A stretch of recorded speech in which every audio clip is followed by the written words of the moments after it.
Get ready for your daily dose of marketing strategies and tactics from entrepreneurs with the guile and experience to help you find success in any marketing capacity.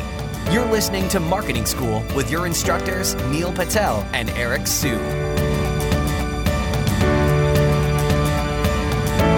Hello and welcome to another episode of Marketing School. I'm Eric Su. And I'm Neil Patel. And today we're going to talk about what social media metrics actually matter, right? There's so much stuff going on with social media. Is it the views that matter? Is it my number of followers that matter? What actually matters? So I'll go ahead and kick this off. I think this one should be very brief and to the point. First one is your engagement rate, right? So if you share something, let's say it reaches 1,000 people or so, or I'm going to make it even easier. Let's say it reaches 100 people and you have 20 people cumulatively that, share, like it, or comment on it. Well, your engagement rate is 20%. So 20 divided by 100. That's your engagement rate, right? That's how effective your post is. And you can see over time, engagement rate could even be like your open rates with email, for example, right? How engaged are people with the content that you're putting out? If your engagement rate is low, you can easily see, you can go to your Facebook insights. You can look at, even to an extent, you can also look at YouTube too. Look at your engagement rate. Where are people dropping off? Why are certain people resonating with one type of content versus another? And that can inform your decision on how you should move forward with your social media. Yeah, and similar to what Eric mentioned with engagement, out of every social media metric that I've tracked, I found that if users are engaged, like that's where it first starts off with, there's a higher chance that they'll buy more than anything else. Like engagement, it's not the number of fans, it's how many are engaged, because if you have a small amount of fans but they're really engaged, then you have the viral effect with social media. But if they're not engaged, doesn't matter if you have 1 million fans,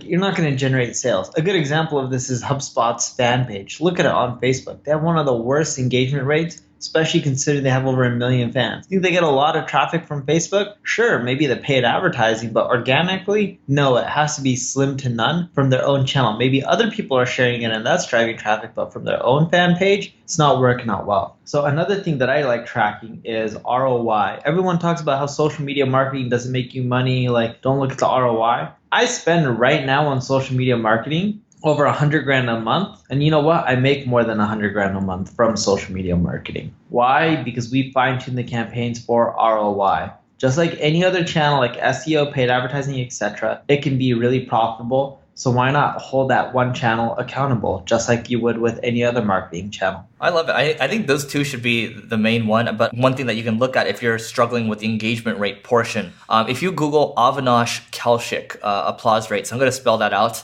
That's Avinash as in sugar, H. So Avinash. Kaushik is Kaushik. Again, you can rewind this and go back through it, but Avinash Kaushik applause rate, you're going to find out he has this entire post about engagement rates and how he measures it. And you can basically take the segments that he has and you can add them to your Google Analytics. And then you could also take this to your social media manager too, maybe create an Excel sheet just to measure your applause rate, your engagement rates just across the board. And he has different ways of looking at it, but that's going to help you kind of break things down a little more. And I do love the concept of ROI too, because the stuff just works, right? I look at, one of the sites that I have, Pinterest, for example, like our conversion rate driving people to the site, the time on site is actually longer than organic traffic. People are staying for 2 minutes and 30 seconds or so. The conversion rate is about 2.31% for driving emails, which is higher than the 1% that we have. Obviously, there's more work to be done on the site.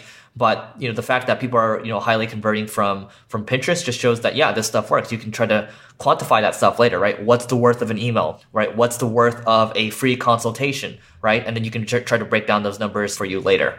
Yeah, and with social media marketing, the one thing to keep in mind when you're looking at metrics when you've been doing this for 6 months to a year should totally be different than if you're in your first month. In your first month, if you're doing paid, look at ROI. But if you're not doing paid, you want to look at things like engagement, follower growth, fan growth, etc. Like you want to see how well you're doing and climbing up in popularity. Then later on, 3 to 6 months later, then you want to start looking at ROI. But if you're doing it from an organic perspective, it's really hard to turn a quick ROI unless you're doing paid media from the beginning. Right. And I think a good place to start, maybe you set some kind of target where it's a 5 to 10% growth rate month over month, right? Or you might even try week over week in the very beginning.